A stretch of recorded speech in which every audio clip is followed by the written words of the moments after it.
It's the QUIDDIT Podcast. Damn! That's an intro for the ages, isn't it? Kind of scares me, but I suppose that's what it's supposed to do. The music that you're listening to is from my Front Range project called The High Road, and that's Mike Abbott on the blazing guitar. That's myself on trombone and faux vocals, I guess. Art Boughton on the electronic wind instrument, an instrument that's just as fun to say as it is to play. It's the EWI. Mike Marlier is the marvelous drummer. Eduardo Bijou Barbosa is the bass player extraordinaire. And the team is rounded out by my brother, Eric Gunnison, on the keyboards. So there you have it. The tune is called Shred or Shred Not. There is no try. And it's our theme song. Welcome to the QUIDDIT Podcast.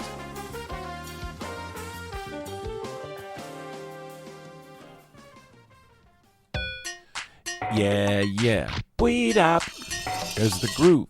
Quiddit. Hey, so today's show is different in a lovely, magical, scintillating kind of way, because this one is not a solo broadcast as the other ones have been. This time I enlist the help of my genius pals, my stalwart compadres in this journey on this mortal coil. My good friends Glenn Kostur and Tom Matta will join us. Glenn is an incredible musician, provocateur, scholar. He's the associate dean at the University of New Mexico there in Albuquerque. Long-running director of their jazz studies program, and a former member of the Maynard Ferguson Orchestra, along with many other accolades in the musical world. And he's also, most importantly, one of my best friends on the planet. Along with Glenn is another pal of mine for many a year, Tom Matta. Thomas Matta is a world-class bass trombonist, an incredible composer and arranger. He teaches bass trombone and arranging at DePaul University here in lovely Chicago, Illinois. Tom is a beautiful cat, somebody who I love dearly, and he's one of my best friends as well. It's an honor to have both these guys here on the QUIDDIT Podcast. So let's proceed, shall we? Ladies and gentlemen, Glenn Kostur and Tom Matta. What was the name of the book, the pictures, the yearbook thing? Mine was Joskins with a J. Huh. I don't remember mine at all. Yeah, they're the people that do the class rings and stuff. Yep. Oh. The merch. Look at the high school merch, as it were. Yeah. Hey, so just to give us a little point of reference, I came up with two topics, and we're waiting to hear from Tom, who we lovingly call Pops. I don't think we'll get into why, but Not tonight. Not tonight. No, just Pops. You know, he likes Louis Armstrong or something. That's for the late show. It gets a little blue. It does. It does get blue, and then you have to put a thing on the podcast that says bad language. Be careful. NC-17. Yes. In a world. Not safe for work. But this is good family fun. A couple of F-bombs here and there, some shizzles and stuff. It'd be natural, yeah. So I was going to talk about Hans Zimmer, who I saw last night. And it doesn't have to be music. I don't even know if it'll just be music when I talk about Hans. But I was hoping, Glenn, were you cool with that subject? Sure. The Volkswagen, yeah, because I'm fascinated at what you're doing with your acquisition there. And then Tom, what kind of subject tickles your fancy? Well, I'm going to, much to the chagrin of my wife, Carrie, Yeah, I'm going to talk about the walking taco. truly the walking taco. All right. That it keeps rearing its ugly head. It won't stop. It won't go away. Wow. And Let's. I think we need to begin with that. My friend Pops, what is a walking taco? What's that about? I don't even well, know. as far as I can understand it, there was a place in Lincoln Square. I don't know that it's still here, but it was called Tacos in a Bag. Oh man, I have not seen that. Hmm. Living here as I do, I would have zeroed in on that. Yeah, and I looked it up, and one of the first things I came across was that it's a place that sells walking tacos, and Walking. which sent me further into confusion. And my understanding is that it was like some kind of a derivative, a play on the Frito pie. And you guys spent time in Texas. Maybe you guys knew more about that than I did, even. Glenn Yeah. does. I don't seem to recall. It sounds really good. What do you got, Frito Glenn? pie is a kind of a New Mexican thing. New Is it? Mexico. Yeah, maybe. So describe said pie. What is it? Frito pie, the traditional Frito pie is you get like a mini bag of Fritos, Mm. slice it open on the side, and ladle in some Texas style chili, Oh, Lord have and mercy. then put optionally shredded cheese, onions. It's awesome. Tom, it seems like I remember you and Paul McKee cooking up like a hot pot full of that stuff back in the You know, day. we might have done some kind of northern version of that. Mm. And, so my understanding is these walking tacos and tacos in a bag are a play on that. They started like with using like 7-Eleven bag of nacho chips that you'd get, whatever, Yeah. and they put all the fixings in it that maybe were a little better than just cheese and chili from the 7-Eleven, Yeah. pump that they have So there. it's cooked up and put into a bag. What And kind it's, of yeah, so it's made on purpose in some sort of bag that holds the chips, which are in fact nachos, wow. but they called the bag the taco shell, but you don't eat it. So it's neither a taco nor is it a walking taco. It's Wow. just nachos in a bag, actually. And you don't even have to say nachos in a bag, do you? Aren't they just nachos? A And nacho is at its heart the chip and it's covered with fixins. So this yeah, like one's taco stuff, right? yeah, so it's in the bag. Sour cream and what have you. So for some Wow. reason, I think the city folk up here decided that you needed to have some kind of walking taco creation. Whoever made this thing, no Hmm. one's walking around with it, I would hope not. right? Although it could be interesting. And since when did we name the food and the container that it comes in as being like something like milk in a jug, Right. pizza in a box? Of course it is. Right. How else do you take it out? It never seems contingent upon the vehicle. That's right. Yeah. So I despise, I abhor. Can I say abhor? Please. I abhor the concept of something in this land of in time of authentic. Yeah.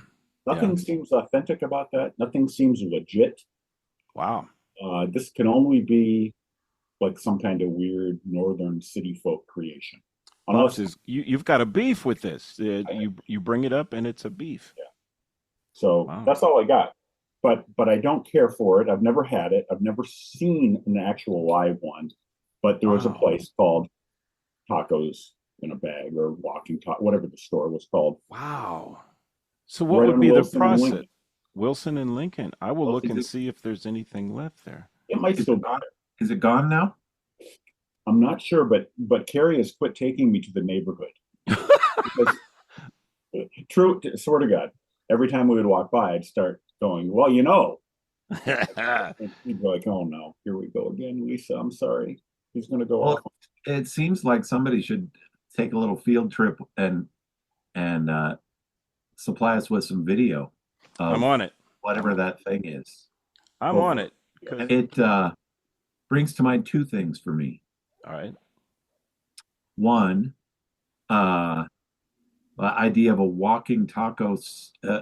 Here in New Mexico, you can, if you get a burrito on a plate smothered in chili, that's one thing. But then you can get a handheld burrito, A handheld.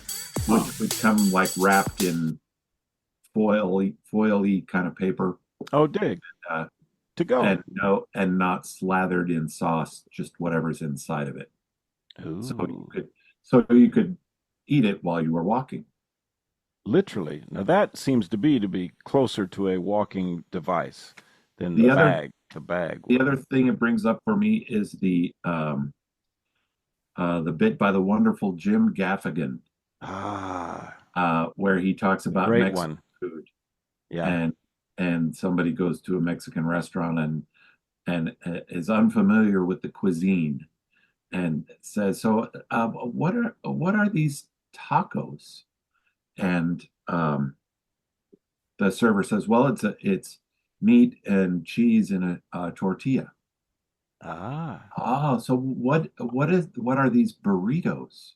Well, that's meat and cheese in a tortilla. and this tostada, well, that's meat and cheese on a tortilla. So it's basically, I think he's repeating himself. the high-pitched inner dialogue. The inner dialogue, best part of his comedy, I think. And what's this? How do you say your name? J-U-D, Judy? What is it? Judy. It's Judy, Jim. Oh, I don't Captain think he Obvious. can read. so a burrito that is unslathered, but in a aluminum foil, much like maybe a gyros or a gyros. Right. You can walk with it, or there's a comedian that had a bit about like how you would go to a fast food place and you'd order something to bring home, a takeout, but then you'd also get the car version of it. So you'd get an extra quarter pounder and an extra fry for the car trip. Oh. But you eat in the car. And so the car taco, maybe that's a thing. We can make car tacos. And that's only to be eaten on the way home with your meal. This That's is right. It's like the salad, kind of, except it's What goes in a car taco? Meat and cheese and vegetable in a tortilla. There's a joint here in town that I think is part of a chain, but maybe just a regional chain. And the name of the place sounds like a filthy euphemism of some kind. Whoop. The place is called the Rusty Taco, Oh. Yep. and that's all I have to say about that. The trombone players both reacted instantaneously. Did Victor Lopez write the theme song? Hey, Isn't he the originator of the other taco? was he? Not the dry taco, but the, what is it? Someone say it for me. Rusty? The puffy taco. Moist? Oh, the puffy taco. That's right. But that's a thing, right? We can say that. That's not Yeah. just a euphemism. That's actually, Oh, sure. It's Nobody listens to this anyway, so we're okay. it's sure to be a hit at concert or festival. At for festival. Well, we are forgetting a close cousin, a strange, exotic close cousin to both these walking devices is the falafel. How do you qualify that one? I'm thinking specifically of, is it Muma? Mamoons. Mamoons, there it is, by the Blue Note in the Right. village. A couple of bucks, and you are tight as a tick after one of those guys. now to keep the chain going here. Do they also put them in like a pita, the falafel? there? Is that Yes. the They device? do. Yep. Wrapped in some foil as well. Insert Very juicy. here. Got your falafel and some lettuce, and some sort of like tzatziki sauce. Yes. Well said. There's the Speaking of, variation. Yeah, speaking of the Blue Note, I have just a little simple diversion, if you don't please mind. digress, if you will. Carrie and I went to New York in maybe 2019, right before the pandemic. And we were there, and this was unplanned, but Chicago's own Kurt Elling was playing the Blue Note. Hey. And Kurt Elling is someone who I've backed up in. We're not really friends, but with a couple of different bands. In fact, we played in wedding bands way back in the 90s a few times together when he wasn't Kurt Elling yet. Yeah, he's big deal now. It's a big deal now. And his band was a Chicago band, including John McQueen on guitar, Clark Summers on bass. There was a new drummer. I forget who the drummer was. Stu Mindemin on keyboards. And these are all fellows I knew, at least all of them casually. And I said, Carrie, come on, I'm a big deal. Let's go down to the Blue Note and rub shoulders with a great Chicago band. And she was really excited at the prospect of it. Nice. We paid the cover, we did all your things, and we walked in, and the band took their break, and they came over towards us. And you know what I did? Uh-oh. I froze. Oh! Because, and this is only good, they sounded so good. And it was like having an out-of-body experience, seeing like friends of yours and acquaintances of yours. Yeah. From a different reality, playing the Blue Note, right? It was like this really strange thing. I couldn't talk to any of them. I turned my back and we just kept drinking. I said, I can't talk, Carrie. I'm Really? I Wow. can't. Intimidated, scared to death. The music took you to such a different level that it transmuted them into something beyond who you knew. Yeah. Isn't that something? Like, That's I deep. would have normally said, hi, Clark. Hi, John. Nice to see you. Nothing. Couldn't do it. Wow. Have either of you ever had that kind of an experience? I have instilled that in many others. Ah. You've caused it. I have, yeah. I can't think of a specific instance, but I am familiar with the feeling. I experience it slightly differently. I think myself, oh yeah, they don't need to see me. And it's usually when I see a performance of somebody with whom I'm acquainted but not like pals. Yeah. If it's one of you guys, no matter how good you played, I'd still want to come talk to you. Yeah. But there are acquaintances of mine that they've played, and I think, yeah, I don't need to get all up in their grill. For any number of reasons, like you don't want to go up there and blow smoke when you can't blow smoke, or mostly I'm assuming it's a low self-esteem on my part. Like I'm not like a visiting dignitary or anything. They're not going to be telling stories about, hey, who came to my show. See, but they probably were. And you're just so humble. You never know. See, I've always been young and foolish my whole life. Young and foolish, leaping into the fray, no matter who it is. Hey, yeah, how you doing? Whether you like it or not. Hey, remember me? Yeah, well, I don't do that because I'm afraid of the answer. but yeah, I will jump up, especially if there is some rarefied person, so take, for instance, with Maynard's band in Berlin, and Gil Evans' band is playing. So I just ran over there, and they're on the break, and I went right up to Dave Bargeron and shook his hand and did the fanboy. Man, your sound, your solos on Dup It Up It Up, I love them. I'm such a huge fan. And he was, yeah, thanks, man. And then Gil, I had to touch the hand that wrote the music, so I went in for the handshake, and his eyes never left the heavens. He was just standing there looking into the heavens, and I said, "Hey, it's nice to meet you. I'm a writer too, and you're just such an inspiration to all of us." He goes, "Yeah, man, yeah." And that was the end of that. But I touched his hand. So Touch the hand of God. yeah, yeah. But I have had instances where I don't want to ruin the quote unquote hip factor Hmm. by talking. So I will.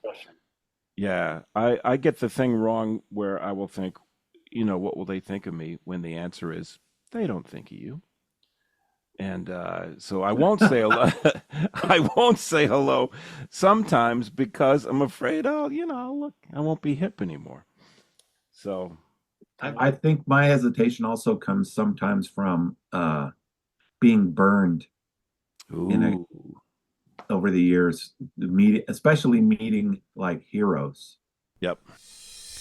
Ooh, that's kind of ominous. But we're gonna leave you hanging there for a second, and as this groove in the background indicates, it's time for a commercial from our one and only sponsor, and that would be me. And the product that sponsors this is a book that I wrote called Leadology. And it even has its own podcast. It's another podcast where, hey, switch the groove, where we talk about trombone with trombonists. And we go way off the rails.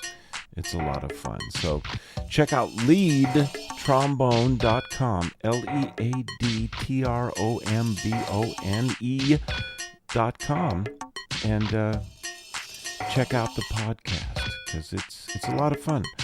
Our most recent guest was Melissa Gardner, and before that we had Tom Bones Malone, Andy Martin, Vince Gardner, Paul McKee.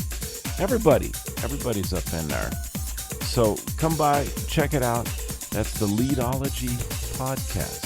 Leadtrombone.com or wherever you get your podcasts.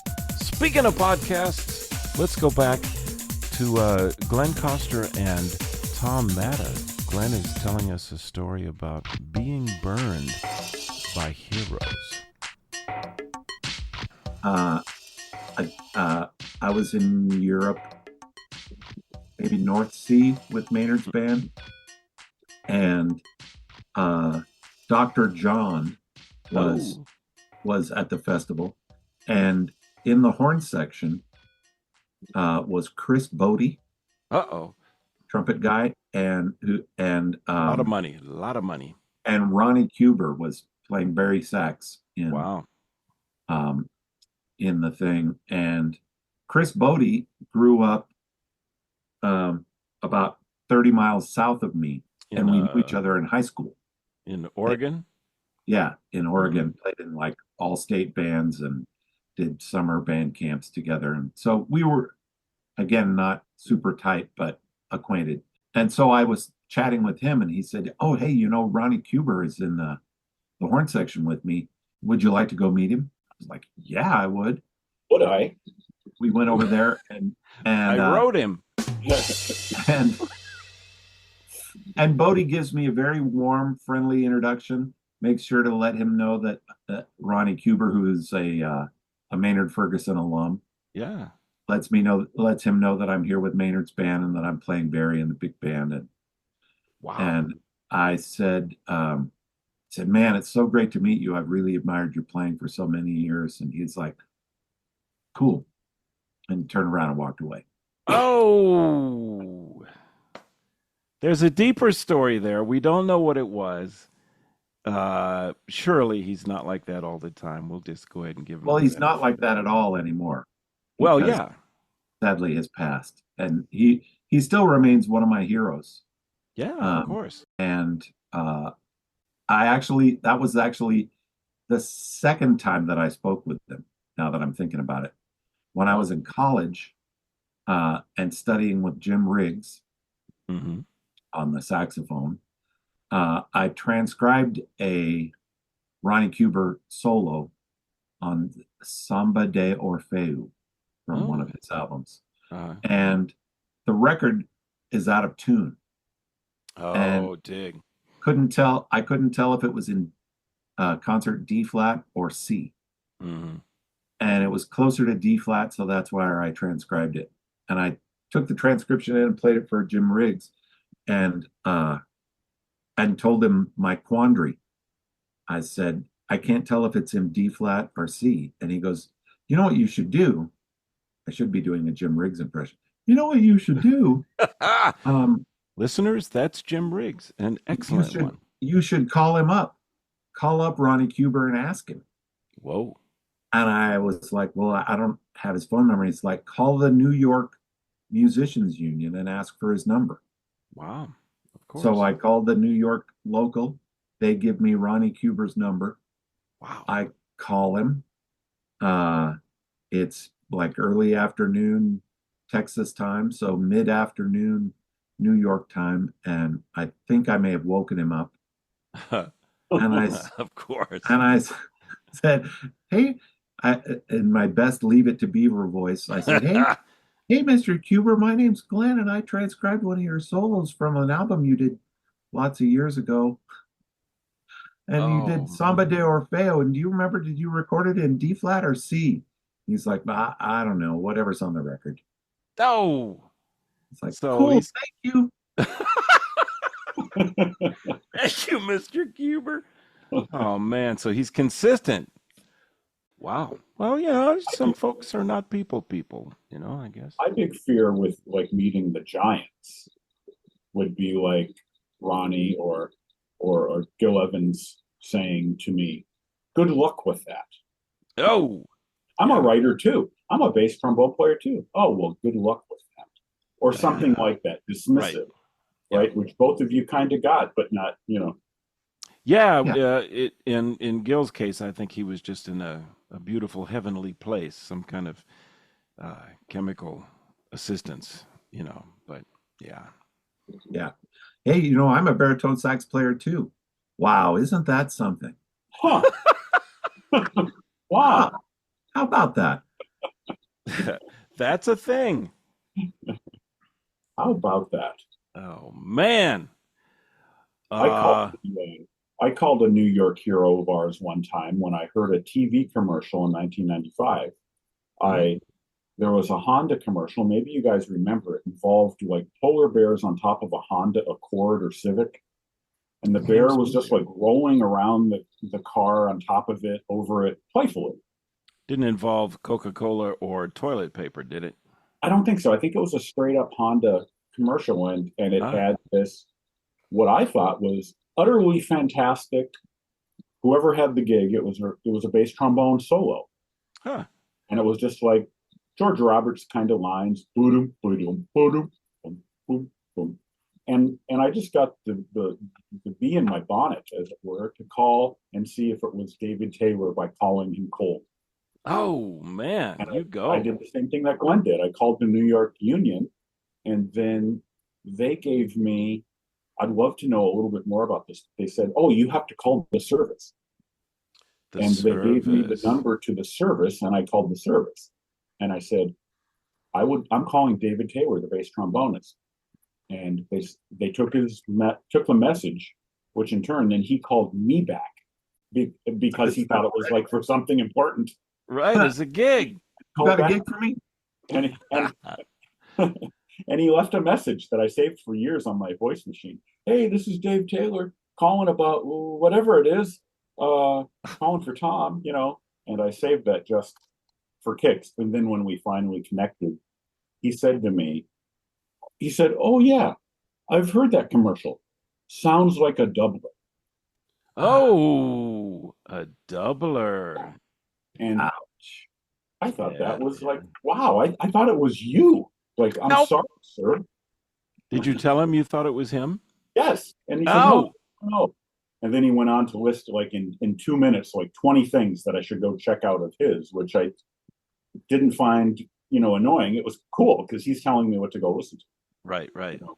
I didn't know anyone knew of me outside of New York except for Bob Minster Records. Hey, go check out this soundtrack. Go check out this, you know, name of composer here, you know, and Wow. he had commissioned. And anyway, Well, for the outside chance that anybody would hear this who is not a musician, let's define two things here. One of which I'd like to know more about. But a doubler is a musician who plays an instrument that's the home base instrument, but they also play many, many, many others. Saxophonists often play the entire woodwind family, like our own Glenn Kostur. Uh, you know, Tom Malone and people like that, Mike Deese and other folks will play woodwinds and brass, but a typical doubler plays something in that family.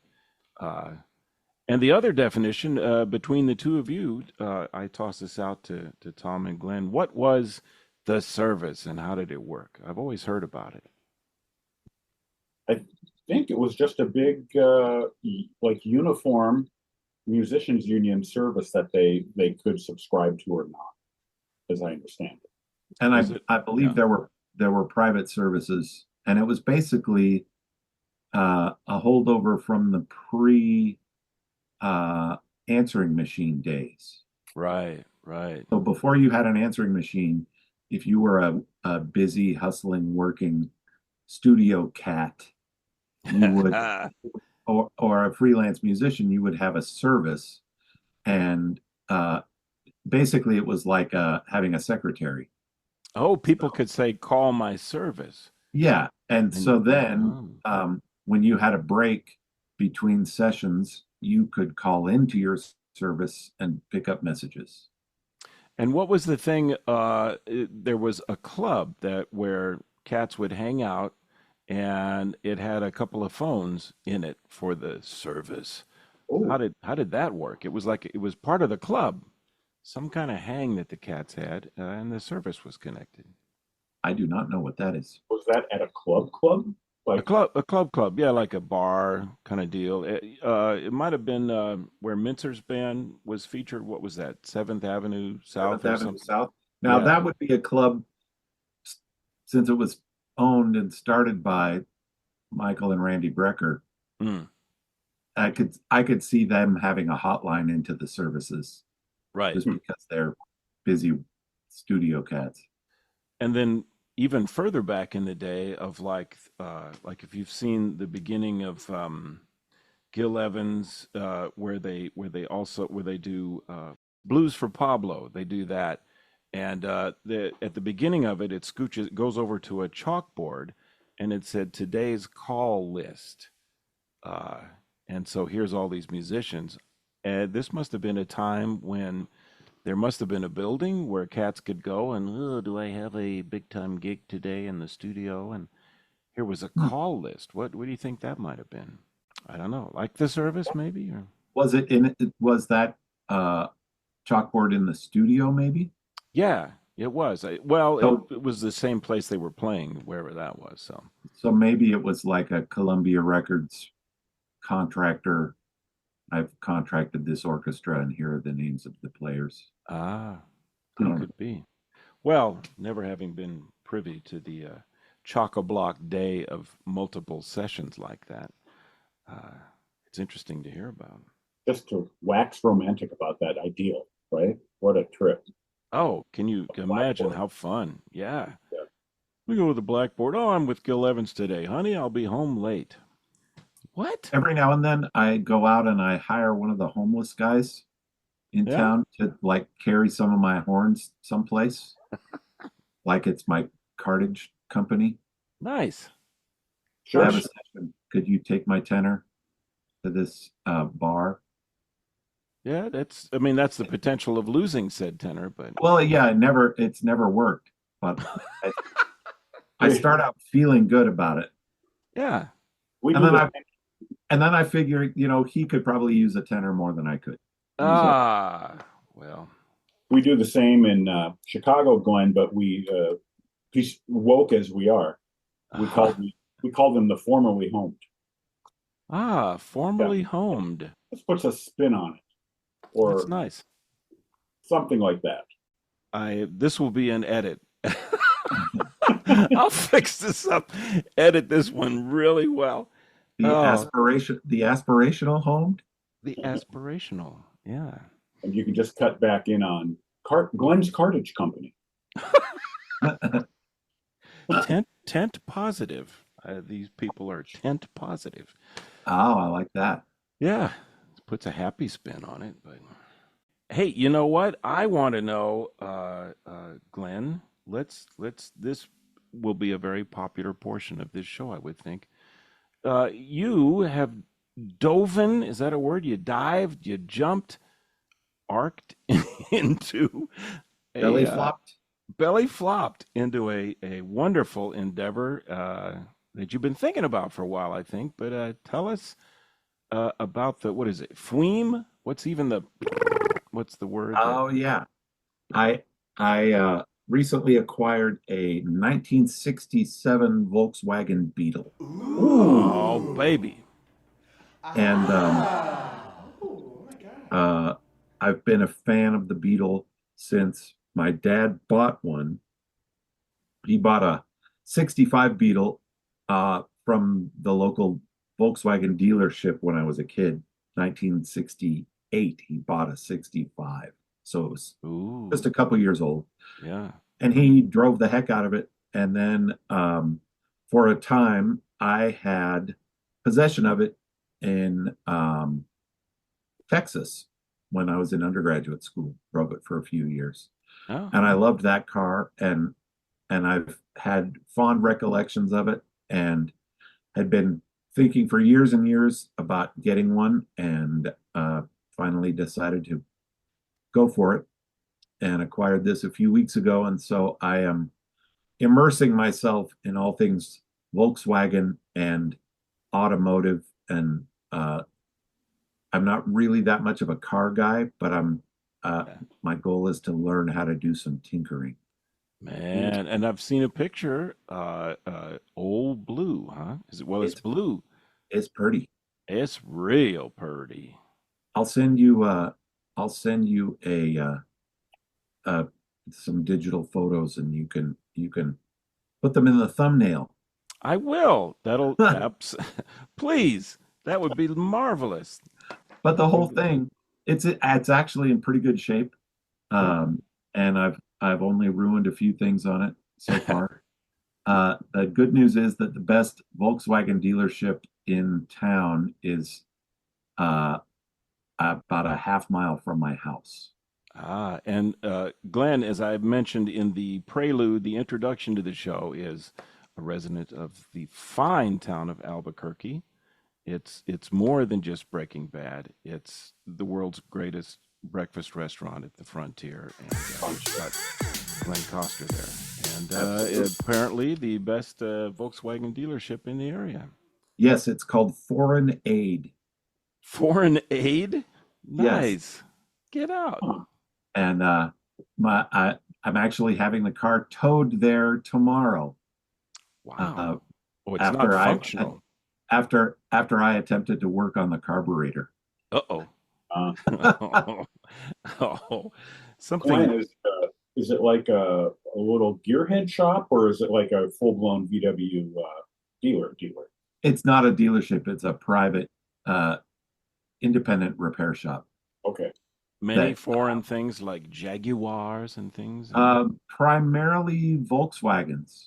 Hmm. They and they have a guy who works on the older air-cooled Volkswagens, Hmm. like I have, and then another couple of guys that work on the newer water-cooled. I think they do Volkswagen and Audi, Ah, so German vehicles. wow. And are all Volkswagen Beetles carburetors, or some fuel injected as they get old or newer? I think of the air-cooled Beetles uh, through the 70s. Maybe in the late 70s, they got some fuel injection. Okay. We're But, verging on car talk here. Oh, but, I, but We're I'm pretty getting sure they're close. pretty exclusively carbureted engines. Wow. At some point in this conversation, we'll out ourselves, and all the gearheads will be laughing and making fun of us. You notice Okay. I'm not saying anything. I got nothing here. I got like my Starship, the Tesla. I sit in there and I say begin, and off we go. That's about as much as I See, know. you are a car guy, Steve. I mean, in that sense. In that sense, yeah, because I really sing the body Tesla. I like the modernity of it all, but I also love the Volkswagen thing. I told Glenn we had a little conversation recently about how I had a love affair with a Beetle as well, but it was kind of a love hate because I killed it. So here in Chicago, it Ran it seized up, into the ground. ran that sucker into the ground, never changed the oil. I didn't realize that was a thing. I've, Well, I've just I've outed heard it. myself as not a gearhead. I've Um, I've showing my new acquisition off to some of my friends, and they comment about how basic everything is. Mm, There's on the dashboard, there is a speedometer and a fuel gauge. and that's it. That's it. So Damn. so I my perspective is that rather than thinking of it as a simple basic car, I think of it as like a really fancy go-kart. Soapbox Derby. Oh Right, man. but a really nice one. And Yeah. then my cup seems half full. Oh, I'm see that. jealous because you have a car that is purely a project. Mhm. And eventually you'll drive it around, but it's totally your extra car. It's an extra car. Yeah. Wow. It's That's the first time in real. my life I've had an extra car. That's real American. That's Americana right there.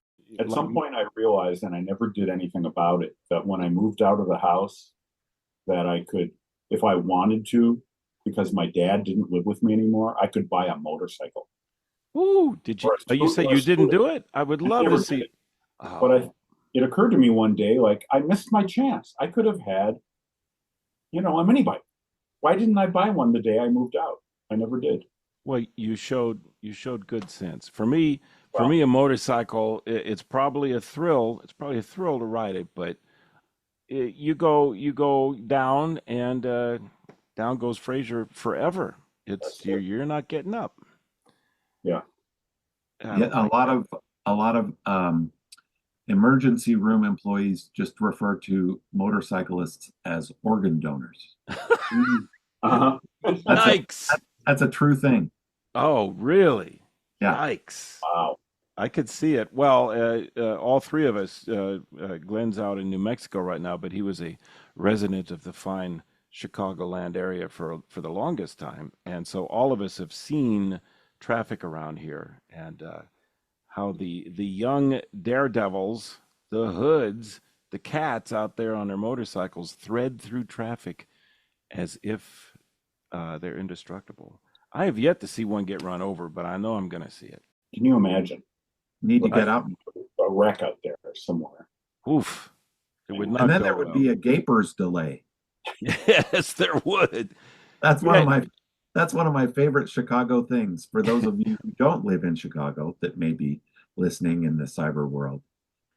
Uh, and I've never heard it anyplace else in the country, but in getting radio traffic reports in Chicago, at least yep, back in the day, there would be an accident somewhere and traffic would slow down because people were looking, gaping at the yes. accident. And so the term was just there's a gaper's delay on the Eisenhower. Oh man. At the Hillside Strangler, they would say, for example, a gaper's delay at the Hillside Strangler, and everyone knew what they meant on the Eisenhower. Uh-huh. Wow. I don't know what that is. Enlighten. It's out by Hillside and where 290 meets 294 Yeah. and like Mannheim and 290 out Okay. there. The Hillside Strangler, I think there might be a community that's called Hillside. Ah. And Yeah. is the strangling because of highways that converge Yeah. get Ah. plugged up? The Hillside Strangler. There's this little slip lane Damn. that people would take that you're supposed to exit with, but you could also enter with it. So they would hop on it to pass people on the right, the classic pass on the right thing. Wow. Well, here, I want to jump on this for a minute and digress. We may never get to Hans, and that's okay. He's doing fine without us. But here in Chicago, there's a thing that does not fit me or my persona. So I have zero, and I'm not being humble. It's actually scientifically true. I have zero directional sense. I could come out of a house and I forget it. Is this the front yard, the backyard? Let alone the points on the compass. Chicago people are nuts. Say, could you tell me where the eggs are? Yeah, you go to the southwest corner of the store. What? The points of the compass. Hello? When we go to the United Center last night and we're parking, and the guys, I said, should I pull in next to this car? He goes, yeah, face north. I'm like, face north. What did I look like? Ferdinand Magellan? What do I got? I got nothing. Face north. Can you guys do that? Points of the compass? That's From inside a building, I could see how it's really easy to get twisted around. Oh, forget it. Yeah, I have to think, okay, I think the Lake Michigan is behind these buildings here, so that's got to be east. And then in my head, I set up a little map, and east is on the, okay, so this has got to be north. But most Chicago guys can just say, righty-tighty, lefty-loosey. Lefty-loosey. I learned that in college. That's how much of a not a gearhead I am. Now, Steve, I thought your fairer partner, Deborah, got you somehow into cartography or some map reading of Chicago and or history. Well, definitely history. Deborah is well, she's born and raised here in Chicago, so she knows. You can say I'm going to such and so place, and she'll say, well, where is that? And I say, well, I don't know. I'll GPS. Well, what's the address? She'll go, oh, okay, that's east of such and so, right next to she knows the grid is in her mind, as I'm sure I think it is with you too, Tom. You have a grid brain where you know just by the address what part of the grid you're on. And she can do north and south all the time, all that stuff. I can't find anything without my Mapsco. Mapsco, there you go. That was a thing. Is it still a thing? I'm sure it is not. Is that like the AAA triptych? Kind of. Did you not have a Mapsco ever in Chicago? I had one in Dallas, and then I got a different one when I moved to Chicago. Yeah, and they had it here. I remember. It was like a wire bound book, and each page was like a tiny little slice of the pie of the. It wasn't really a pie. The tiny little slice of a giant map, right, of whatever metro area. And if somebody would call me for a gig, they might do me a solid and say it's on page 38 of the Mapsco. Wow. And then you could work your way backwards through the various pages. Wasn't there like E8, like some kind of little bingo terminology thing that would also? Yeah, because on each page there was the number axis and the letter axis. Right. Yeah, that's kind of hip. I remember having that and having maps and having to actually put it on the dash in and try to match it up with what I was looking at as I would run off the road trying to do that. Yeah. And now that I'm remembering what the AAA triptych was, Mapsco is very much like that. The triptych, you would tell them where you wanted to go. I'm in Albuquerque, New Mexico, and I want to visit my friends in Chicago, and I want to basically take Route 66. And there would be a person at the AAA office who would pull the sequence of pages out of, I'm assuming, some giant rack of pages, and put them together in a sequence so you could just go page by page. Wow. And it would give you a detailed map of how to go. Man. And there's cats that won't give it up. They won't give up the old school, like you get a gig somewhere, and we're speaking now in the freelancing vernacular, folks that are listening, but you had a gig someplace and the guy says where it is, and I said, well, nowadays I say, could you give me the address and the zip code, and then I'll put it in my GPS and I'll find it, no problem. He'll go, okay, sure. You just go south on Butterfield, you see. Then you go north on 85, and then you take 68, and you go, no, just give me the thing. And then they insist still on giving directions. It's I don't know, it's a point of honor or something. Yeah. I haven't figured it out. Because they have the best way. Like everybody has a guy, everybody has a route. That's right. Or do they have a route? Ooh. We need to get to the route of this situation. But Steve, you've gotten better to where your directions, you don't need directions from your street anymore, right? I've gotten better with that. Yes, I can Turn actually. Right, turn left. Yeah, Don't yeah. tell me short. I can, yeah, in the neighborhood here, I could get around, and it's like Luke on Star Wars. He's turned off the computer. He's using the Force.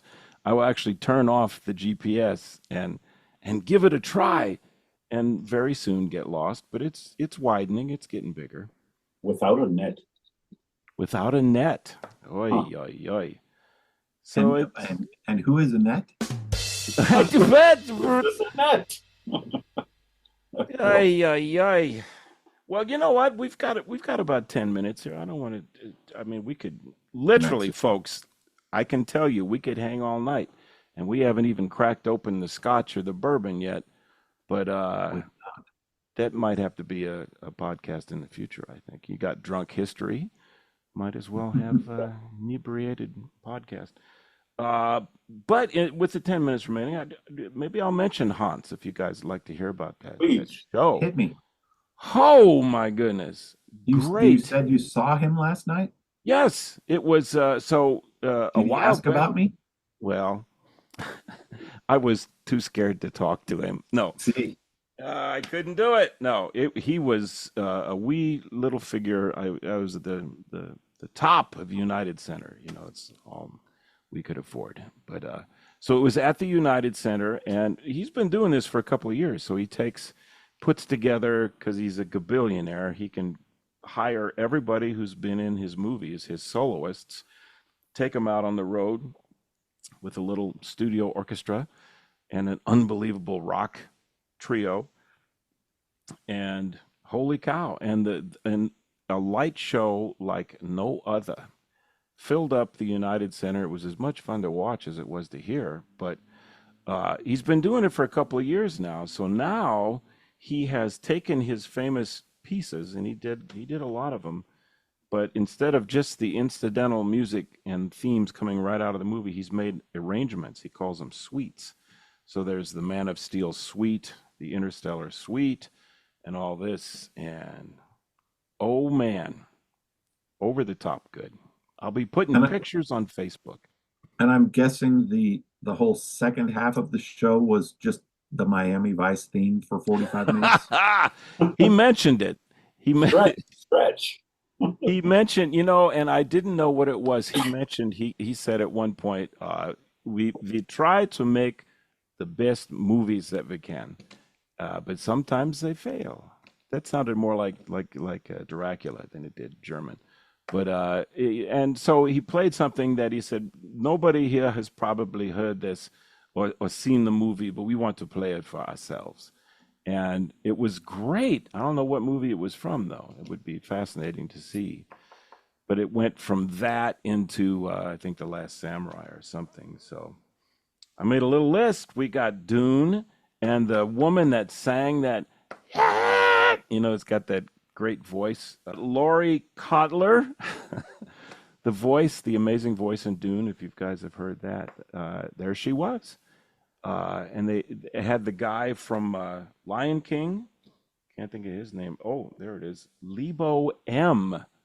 I don't know if this is how you pronounce it. He's the hey, so wet guy. That takes it up to the 7th there you don't expect. But yeah, all the cats were there. Lebo. I might need to change my name to Lebo. Lebo Kostur, ladies and gentlemen. Yes. Be sure to talk to him if you see him on stage. Lebo. Yeah, so they had all these, but it was amazing. And I'd forgotten he did a James Bond. I was, as the night went on, I thought, Hans Zimmer doing James Bond, that would be great. And then suddenly, Whoa, he did. He did the last one, the most recent one. Oh, okay. I was I going to did. ask. Yeah, I didn't know that. The I No one of Time to my Die.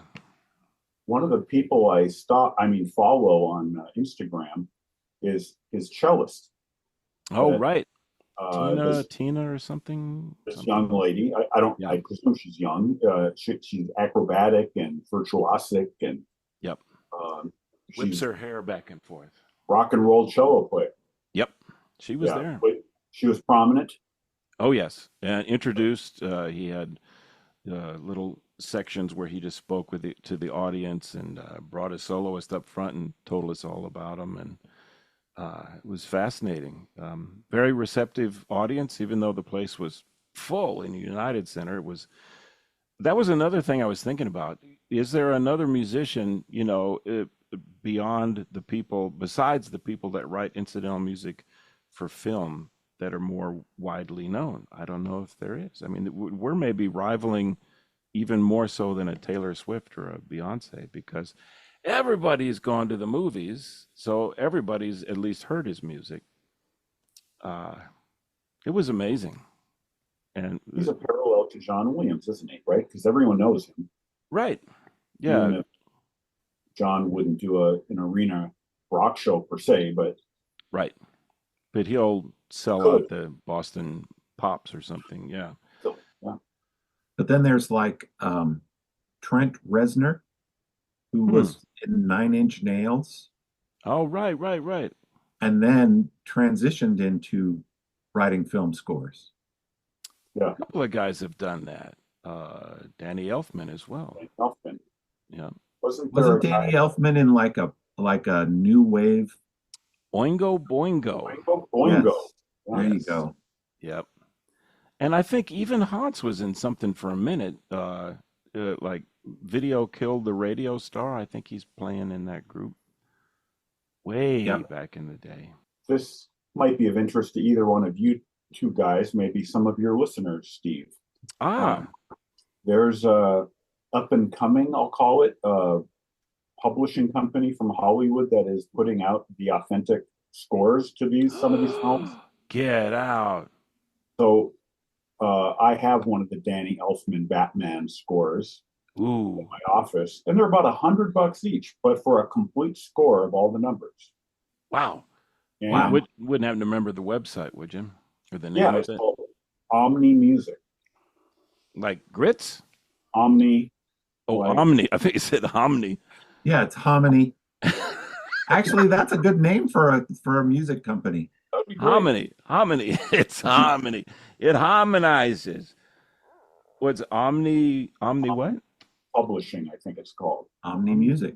Omni Music. Search them. I think you'll find it, and they're authorized. They're like legit. They're not like some Wow. fly by night. They have maybe even some of the rental business for some of the scores for John Williams and et cetera, et cetera. Oof. Think they got any Zimmer? They got any Hans? They maybe? might.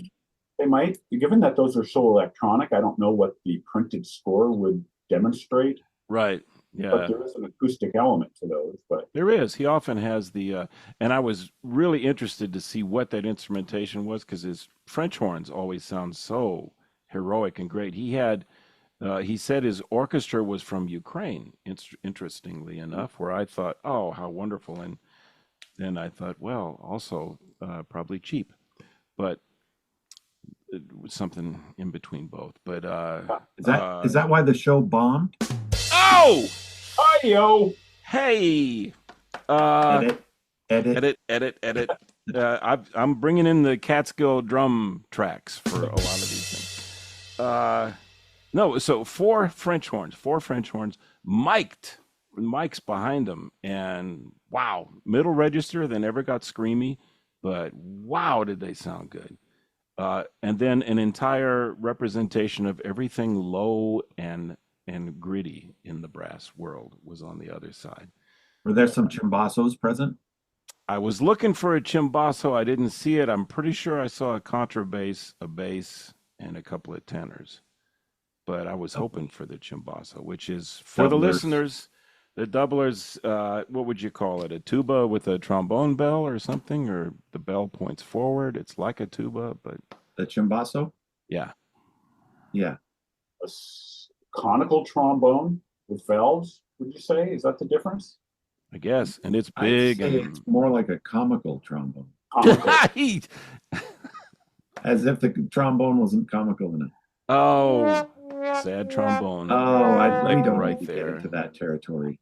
Oh, it's so easy we could fall into that. I know.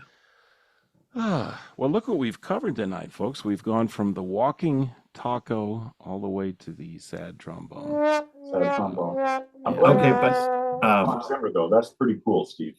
It was amazing fun. Just and just one thing we can geek out for just a minute. The Interstellar suite was really, it was almost metaphysical. I was transported. I wrote her name down. I think this is her name, an Israeli name, Ganya Ben-Gur Axelrod. Ooh.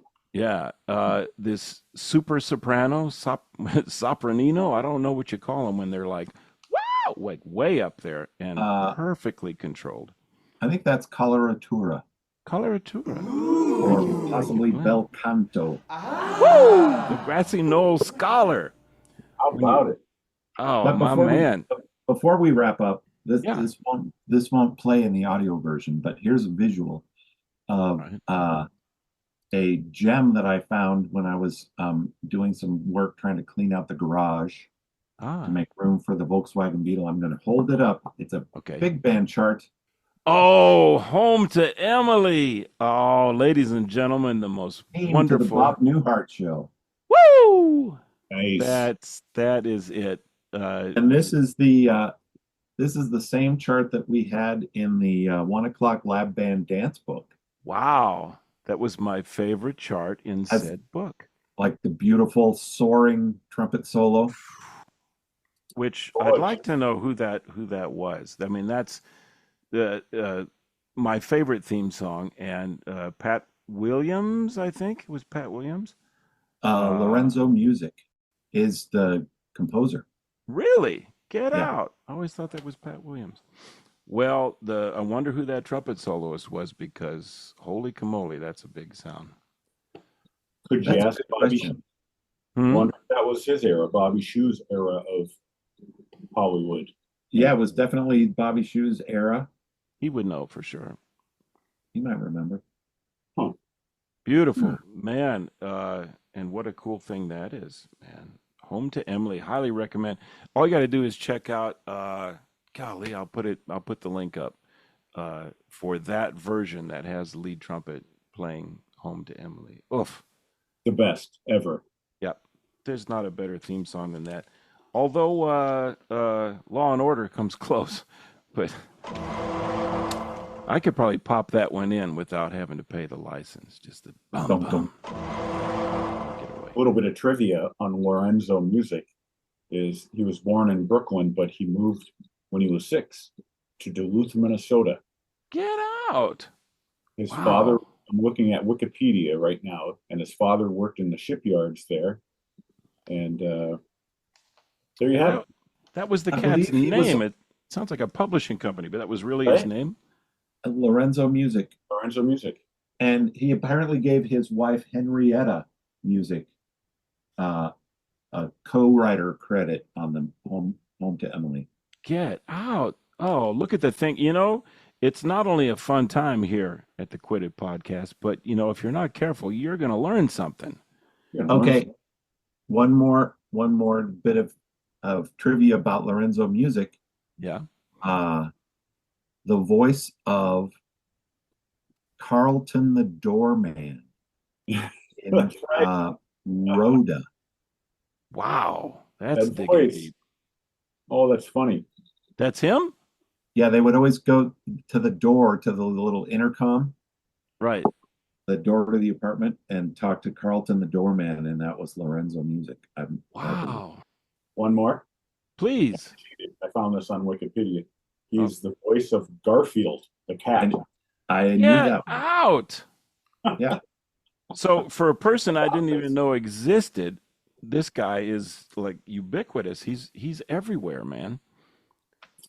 He's Uber. because he was a writer of Ah, the show content as well. I wonder if like he wrote because he wrote the show or the pilot. Like I wonder if he just glommed on to the music credits or did he write the music? oh. That's a good question. I don't know. But That's like our boy with the theme song to Star Trek, Alexander Courage and Gene Roddenberry just came up with some bogus lyrics so that he could get writing credit. And here's I don't know the lyrics. I would love to know that. That would be something, some research to do. But Or the Johnny Carson Tonight Show theme, yeah, and I think Johnny and Paul Anka Anka. get Right. the writer's credit for that. so Paul Anka writes the music, and Johnny came up with what a drum part or I don't know. interesting. I think Johnny came up with the pencil on the cigarette box. I did not know that. Not know that. That was his scam. Yeah. Okay, we got to leave with the thing I referred to, the term you turned me on to, Sir Kostur, the lovely chirping noise that a Volkswagen makes. Oh yeah. So one of the fondest memories of the Volkswagen Beetle is the very quaint little put put put of the engine that also has this kind of high chirping quality to it. And apparently among Volkswagen aficionados, that high chirping sound is referred to as the fweem. Fweem. The fweem. Which is weird because it doesn't even work as an onomatopoeia. It doesn't. It doesn't. Because it's not very descriptive. So I don't even know if fweem is a German word. I don't know where it came from. Tom's on it. We're hitting the Google right now. Here's what the fweem sounds like. I'll put it in right there. Yeah. And the fweem is actually created by the little narrow tailpipes that are referred to as pea shooters. Oh man! And they have like a little kind of honeycomb baffle in them. Wow! Which I think was designed to like be sort of almost like an extra muffler. There's like a regular muffler, and then the tailpipes have some stuff in them, and those tailpipes are responsible for the little chirp. That was actually a little bit of trivia. My nickname in high school was Honeycomb Baffle. It was actually. Oh, I couldn't. Oh my goodness! I couldn't say it with a straight face. Man, the fweem. See, I'm all about that, and it reminds me. Am I wrong? It reminds me a little bit of the caricature of the Jetsons, the Jetsons thing. Yeah, it's similar. The fweem. For sure. Wow. The beautiful sound of an air-cooled Volkswagen as it drives by. That's the official definition of the fweem. The air-cooled. From our own. Who needs AI when Thomas Matta is around, folks? Don't you? You see, and you can count on Pops being accurate. That's a thing. I'm just saying, I'm very jealous of you, Glenn, because to have a car that's just optional, and you get to, have it up on a rack one day and drive it the next. I love it. Yeah, there's lots to be jealous about with Glenn. Well, that's what I've determined over the years. But it's been my honor to talk with you, fine gentlemen, this evening. What a thrill! What a joy! We had fun. We'll have to do this again. Maybe I'll send you a Kringle or something. I'll think of something, or two. Yeah, I got connections. That would be swell. Yeah. Well, it sure was fun. You know how much I love you too. Love you guys. Oh, I can't wait to hear this and see this or whatever we do. Yeah, I'm going to edit it up. My crack editing team, which ironically are all on crack, are going to take care of this. That means me, and I'll edit it up. I'll have it up tomorrow for you. Wow. Posted with sound effects. What do you want? You want lightning? You want a fweem? You want a Catskill drum fill? See, I'm going to come back. I'll put it right after each one. Yeah. Yeah, there you go. A funny clown horn. We got them all. Pigs. Okay. That's well, You have Thanks. the skills, Steve. I- I trust you. I spared no expense, man. I got all this stuff. Well, thank you all so much. I hate to wrap it up, but this has been a great one. We are going to end. I'll get this little button that says end. I'm going to click it.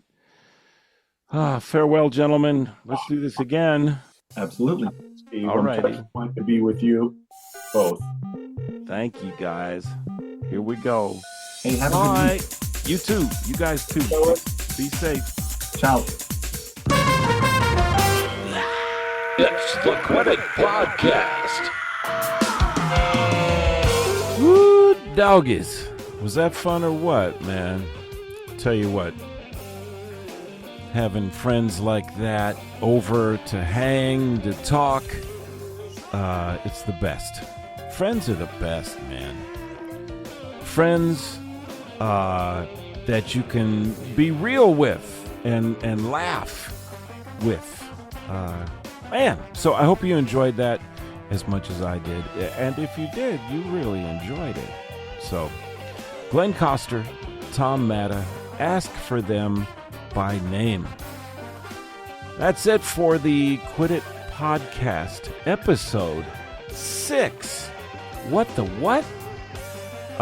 We'll be back, though, soon with another soirée about everything and nothing.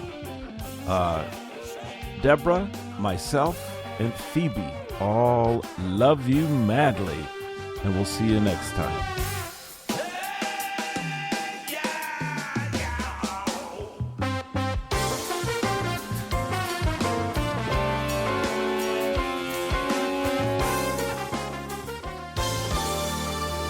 The QUIDDIT Podcast is a production of Westworld Productions 2024.